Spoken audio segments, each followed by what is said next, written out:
Yun, magandang oras sa ating lahat. Salamat sa nagbigay ng tulong sa amin. Tingnan nyo na yung buhay namin. Dadaan na kami bumabangon. Dahil sa tulong nyo, yung mga tulong nyo, hindi namin inaasahan na may mga tulong na dumarating sa amin. Ganyan. Ito na kami ngayon. Maliwalas ang paligid. Kaming magkakapamilya nag-uusap-usap kami para sa future. Kasi alam ko, darating ang araw, itong pamilyang ito ang tutulong sa ating lahat sa buhay natin. Dahil ako, para sa akin, yung ginagawa ko hindi para sa sarili ko lang, para sa ating lahat kasi mahal ko ang buhay natin. Yun lang. Yun, very good. Okay, so Tay, Kami po nung tumulong, hindi ko po inaasahan. Hindi ko po inaasahan yung mga tulong na biglang dumating. Kaya may Panginoon po talaga. Marami po salamat. Marami po. po yun Tay. Alam mo Tay, ikaw ang susundin ng mga anak mo. Napaka-powerful ang padre de pamilya. Kaya nga po sa'yo ako nagtatanong kung ano po ang plano mo. Gusto ko. Kasi alam mo Tay, isipin mo ha, 3 years kang nawala, pero sa'yo pa rin sila naniniwala, sumasang-ayon. Opo. Kaysa sa amin, di ba? Hindi basta-basta. Opo. Di ba? Opo. Ang kagandahan lang, nandyan, susuporta kami sa inyo. Opo. Opo. Maraming po salamat. Kasi nga po, nagpakalayo-layo ako nung time na yan kasi ang pangarap ko nga pa sa kanila, may tuloy yung pag-aaral nila hanggang kaya ko. Akala ko naman magtutuloy-tuloy kasi 2 years nga yung mabuti kong pagpapadala, nabitin ako ng huling taon. Kaya nung malaman ko nga na hindi na pumasok ang dalawa at saka kahit paano gumawa ng paraan para kumain sa araw-araw, parang sa karamdaman ko hindi na ako masyadong bumiyahe. Parang pinagtiwala ako na sa kapatid nila na para sa akin, para matuto rin ba sila kasi medyo binata na yung nagdesisyon sila maghanap buhay. Para sabi ko, parang gustong matuto, dimiskarte. Parang pinabaya ko ako naman. Hindi na ako nakapagpadala sa kanila. Palibasa nga po, iniasa ko na ngayon, nangangamasta ako sa kanila ng paminsan-minsan. Tinatanggi naman pala sa akin na sila ayos, yung pala hindi na pala ayos. Opo. Kaya ganun na nangyari. Hindi ko akalain na ganun. Hindi ko kagustuhan na nangyari sa mga anak ko. Sa totoo lang. Opo. Hindi ko iniisip na magutom sila ng ganun. Pero okay lang. Sa pagkakataong ito, napakalaking salamat po. Kasi yan po, dininig po ng Diyos ang mga panalangin ko. Dala ko po na, kahit ganito po ako, nananalangin naman po ako sa Panginoon. Nagsisamba po ako doon sa simbahan, dyan sa bayan ng Imus. Opo. At ito po, sinapit na po namin yung biyaya na ipinadama sa amin ng pagmamahal ng Panginoon. Maraming po salamat. So Tay, si Polybic, napa-check up nyo na. Pasikap na po. Tinulungan kayo ng barangay kamo? Barangay po ang umalala sa amin. Salamat sa barangay natin. Opo. Salamat, napakalaking bagay po. Kasi actually, yan din po yung plano ko Tay. I-assist kayo, kaya lang nagkasunod-sunod yung schedule namin. Pero ngayon, sinamahan na kayo ng ating barangay. Thank you Lord. Salamat sa barangay. Unang-una talaga, kailangan din talaga, di ba? Opo. Barangay ang una natin lalapitan. At salamat sa Panginoon dahil may barangay din tayong maasahan. So, ang gusto kong mangyari, dahil nasimulan na yan, tulong-tulong tayo lahat para makabangon ang lahat, no? Kaya ako mga kababayan, nagpapasalamat din sa una kasi tumulong din dito ang DSWD. Tumulong po sila. Una, para magbigay ng bigas at saka yung nanay nila, DSWD at mga kapulisan ang tumulong para madala sa Baguio yung nanay. Ngayon, tumulong din ang barangay, inassist sila para madala sa Region 1 si Polybic. So, hinihintay na lang yung second check-up this coming April 20 para sa check-up. Sa April 20, ako na po ang sasama sa inyo, tutulungan ko kayo sa follow-up check-up ninyo. Very big thank you po. Salamat. Opo. At hindi lang yan, gaya ng sinabi ko, bukas babalik ako kasi inaayos namin yung mga ipinadala sa inyo na tulong. No? Tapos yung tumulong na isa yung sa may division, yung Sino yung ano yun? Ay, kahapon po, may dumating na tulong pala sa amin. Galing sa school. Oo, ito, half. Yes. O sige, pasalamatan din natin tayo. Nagpapasalamat po ako dun sa mga tumulong sa amin. Kahapon po dumating po yung tulong sa amin na groceries po. Na may natira yung lahat pong cash na natira. Ibinigay po doon kayo dito po sa Nagbigay din sila ng cash. Magkano naman? Yung pong sumubra doon sa pinang grocery nila to. Ano yun, sa DepEd o sa school na pinagtrabahoan ng mama nyo? Sa DepEd. Okay, salamat sa DepEd. Natutuwa talaga ako na lahat tayo, kasi isang bansa, Pilipino, magkaisa, sabi nila eh. 'Di ba? So, i-appreciate natin, tanggapin natin lahat ng binibigay. And then, the rest, yung kakulangan, siya naman ang gagawin ni Daddy Frankie. So, kasi I'm sure hindi tuloy-tuloy yan monthly kung kailan check up mo. Yung follow-up check up mo, doon kami papasok. Ayaw ko kasi saklawin lahat. Kasi marami pa rin tayong dapat matulungan. Na? Napakasaya ko tayo. Sige, pasalamatan nyo yung mga tumulong sa inyo magmula sa kapulisan natin dito sa San Carlos, DSWD natin, barangay natin, tapos yung mga co-teacher or DepEd na tumulong sa ano nyo. Sige tayo, Marami po salamat.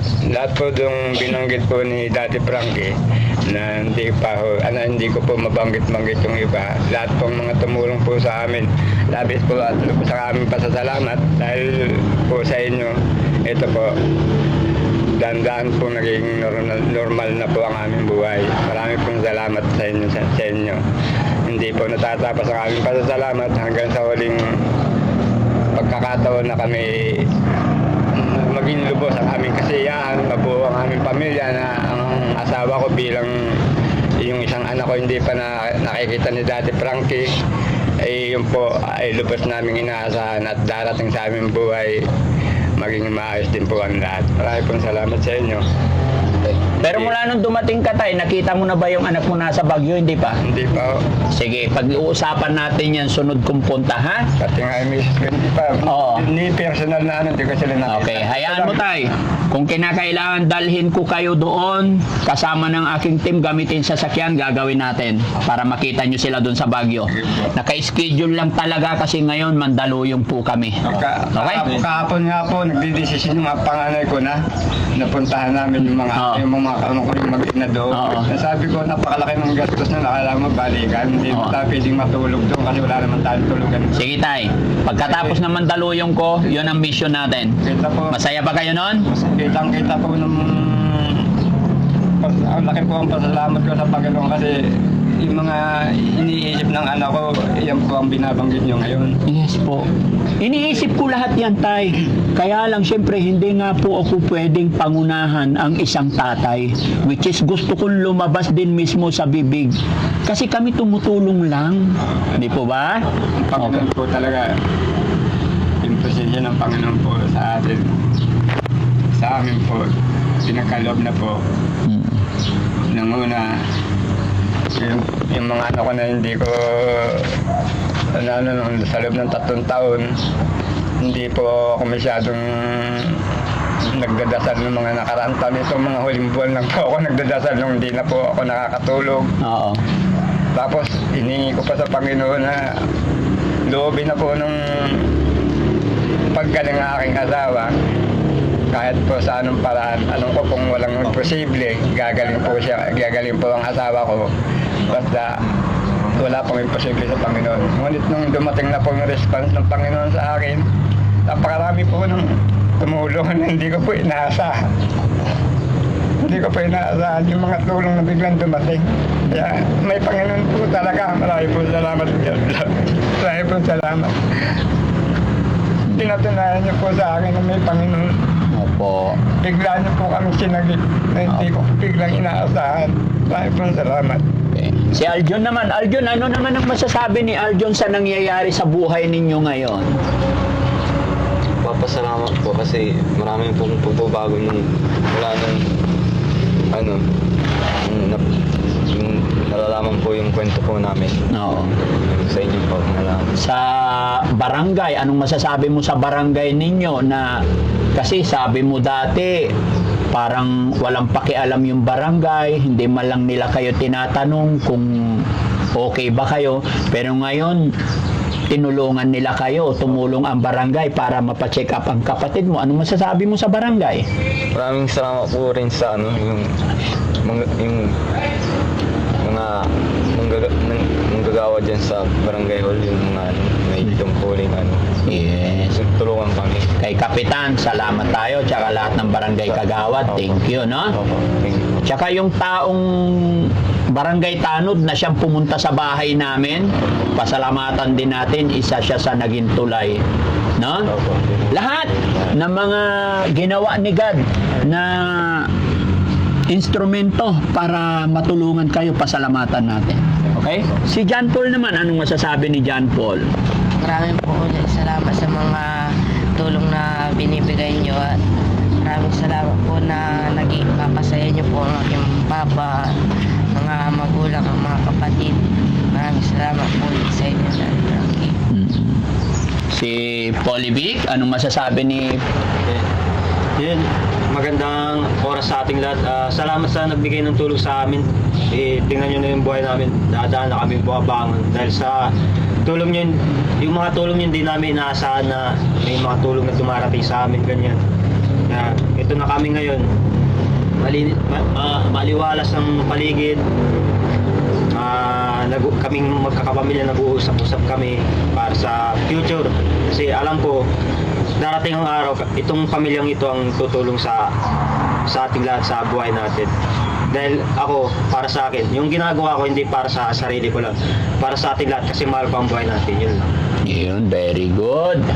Okay, so tay, gaya ng sinabi ko, kasi pupunta kami ngayon ng Mandaluyong, mayroon ding beneficiary tayo doon. Pero pagbalik ko dito, yon, ibibigay ko sa inyo yung mga nagpaabot sa inyo ng tulong. At the same time, isiset naman natin pagpunta natin sa Baguio para makita mo yung anak mo. Magkita-kita kayo. At makita mo rin yung asawa mo. Alam ko pong matutuwa yung una ko na yung anak ko. Oh. Balikan lang kami ngayon tay, babalik din kami ngayong gabi, no? At sa ngayon, dahil alam ko marami rin kayong mga pangangailangan, hindi pa ako forma kasi nga busy ako. Ikaw na lang po tay ang bibili ko ano yung mga kailangan nyo, no? Opo. Okay, mag-iiwan ako tay ng 5,000. Opo.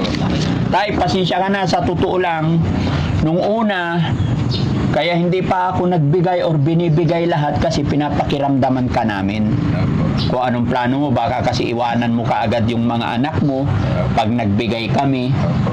Dahil awang-awa talaga ako sa mga anak mo. Opo. Pero bilang respeto sa isang tatay na kagaya mo, sa pagkakataong ito, nakita ko naman na seryoso ka at alam kong nagsisisi ka at alam kong tinatanggap mo yung mga pagkakamali mo. Sa pagkakataon nito, sa'yo ko iabot yung perang galing sa akin para mabili mo pa yung mga pangunahing pangangailangan mo. 5,000 tay? Maraming pong salamat. Sa'yo ko inaabot kasi ikaw ang tatay. Kung noong una nag-abot kami ng pera, sa kanya inabot dahil nga, gaya ng sinabi ko, pasensya ka na, ayaw naming masayang yung mga tulong na ibibigay namin. Gusto namin mapahalagaan. Kaya nakikiramdam, even me, nakikiramdam ako kay tatay sa totoo lang. Kasi nga, sa mga naririnig natin. Pero ngayon, nagdaang araw, nakita ko na yung sacrifice ginagawa ni tatay. Kaya, salute you tatay. Magpatuloy ka po. Maraming pong salamat. Wag mo pong sasayangin yung mga tulong binibigay sa inyo, mga natatanggap nyo, pahalagahan mo. Tay, ang gusto kong mangyari, yung perang dumarating sa inyo, pakaipunin nyo para makapag-isip tayo ng pagkakakitaan ninyo na hindi na kayo maghihiwa-hiwalay. Yon ang goal ng Team Daddy Frankie. Pero hindi po yan magagawa kung hindi sa pagkakaisa ninyo. Nasa tulong natin. At gabay at tulong na ating Panginoon. Kaya mag-usap-usap kayo, kumain kayo ng marami, magpakalakas kayo para mapaglabanan ninyo. Lalo na si John Paul para mapagtapos pag-aaral. Ha? Masyado na yata akong makata, pero pasensya na kayo. Okay lang kasi yung mga sinasabi niyo, para tama talaga natin. tinatanggap namin talaga ng lubusan. Opo. Kasi yung mga sinasabi nyo, na-adapt namin lahat yung sinasabi nyo. Dahil sa sinasabi nyo, natutulungan kami. Kaya gusto din namin mapakinggan yung side nyo. Opo. Ngayon ko po napatunayan na ang anak ko po nakaka-recover na po ganda. Kasi lahat po nung sinasabi niya simula kanina, pinobserbahan ko po.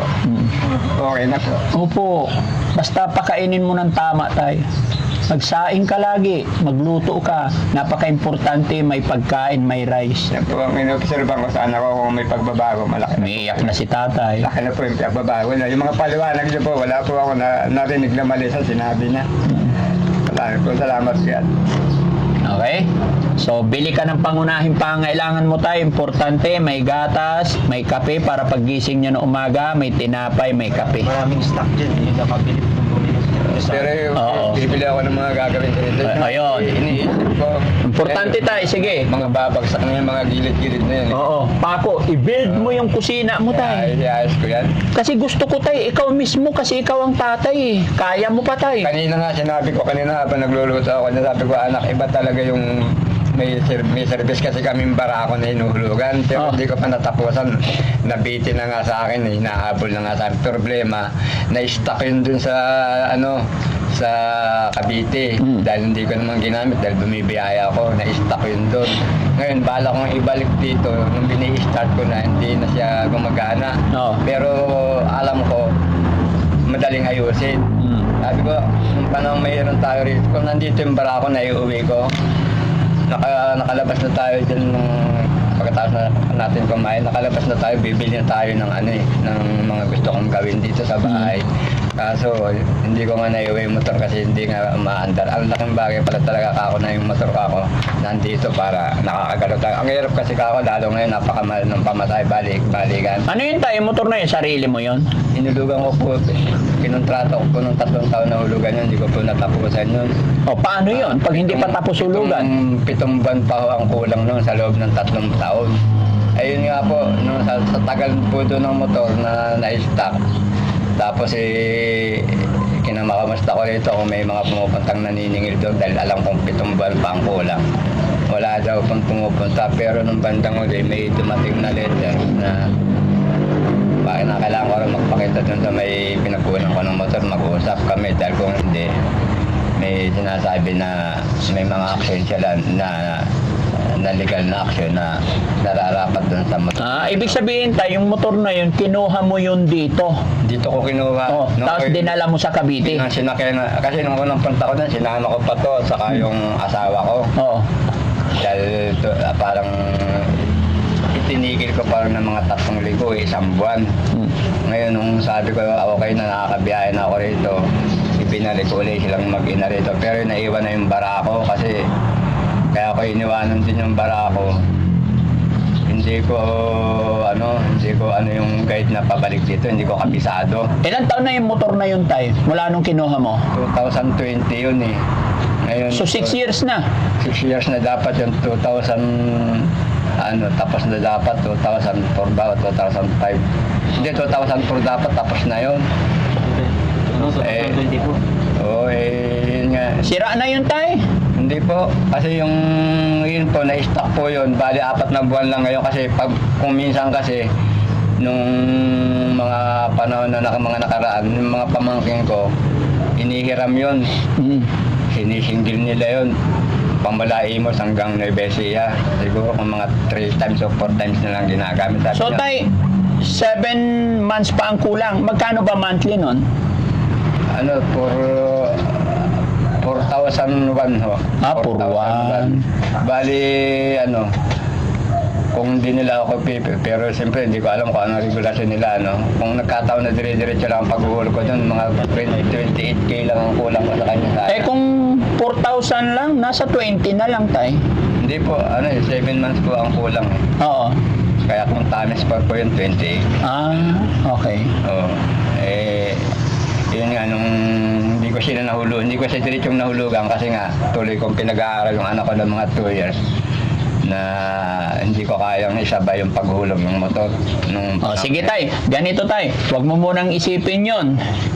Ang gusto kong mangyari, isipin mo ngayon sa pera na yan, ibili mo kung ano yung pangangailangan mo, pangangailangan ninyo, lahat pag-uusapan natin yan after ko sa Maynila. Opo, opo. Loobin ng Panginoon na makabalik kami dito, kumaba pa buhay, may kalakasan para mapagpatuloy tayo. Ang isipin natin, Tay, mapuntahan din muna natin yung anak mo sa Baguio kasi kawawa naman. Mula nung dinala yung nanay niya, hanggang ngayon di pa siya nakakauwi. Opo. Kaya pagbalik natin, yun ang mission natin, mapuntahan yung anak nyo at nanay mo, asawa mo po. Labis pong maunabayan yung anak ko po doon kasi napasabang ko kahapon yung pag-uwas nilang magkapatid. No. Sabi niya, papalitan na kita dyan. Kasi sinasabi ni tatay na palitan na kita dyan kasi yun ang kailangan, makita ka rin ni Daddy Frankie dito.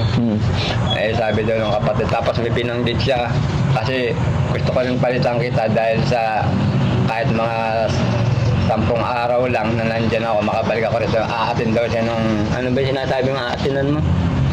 Yung ano? Yung summer blast, baka mo yun? Sa event. Takot ko nga rin. Oo. Sabi ni RJ, baka patapusin nyo nila kaya. Ngayon, ang sinabi ng kapatid, RJ, yung kapatid nyo nandoon. Okay. Ang sabi ng kapatid, huwag ka na munang pumunta dito. Diretsuhin ko na itong pagbabantay kay nanay. Importante yung sinasabi mong umatin ka dun sa atinan mo. Sige. Alam ko, hindi pa natin alam kung hanggang kailan siya doon. Pero pinakamaganda doon para lumakas din ang kalooban niya, katawan niya, kahit sabihin natin tayo na napakabait, maunawain, kung nandoon siya walang pera, walang pagkain, kagaya na nangyari sa dalawa, hihina at hihina. Maraming po salamat God kasi yung binabanggit niya na wala siyang pera, walang pagkain, meron po overseas worker doon nagpadala sa kanya ng ano doon, tulong. O di maganda. Sabi ko, hindi ko alam kung magkano yung binigay sa akin. 4,000. Okay, dahil padala Galing ng daw sa Israel. Oh. Yan po naman po yan po ang binabanggit niya, may nagpadala nito ng katulong. Grabe, maraming po salamat dahil kahit hindi mga kakilala, Ganon tayo Pilipino. pinadala na kami ng tulong doon sa ano. Basta tayo nagpapakatotoo kay God, maraming darating, no? Opo. At yung po ay maaaring hindi naman po yun malalaman ng mga nag-aatid ng tulong kundi po sa pamamaraan niyo po. Opo. Maraming po Kaya salamat. thanks to God talaga. Opo. Okay? So, yan, may pupuntahan kami tay. Talagang naka-schedule kami Mandaluyong. Sunod na pagbalik ko ulit. Kain po kayo, magkape kayo, magpakalakas tayo para strong tayo harapin yung mga buhay-buhay na nakaabang sa atin, ha? Opo. Salamat sa Panginoon kasi naratnan ko kayo at nakita ko yung sitwasyon. Tay, pagkatatag ka, Opo. pasensya ka na sa akin. Kung paulit-ulit ako, Wala po. Wala po. Okay lang po. Napakalaking bagay po na ano po kayo sa aming gabay. Maraming opo, no? Dahil gusto ko maging maayos tayo. Yun po ang totoo. Palakpakan natin ang Panginoon.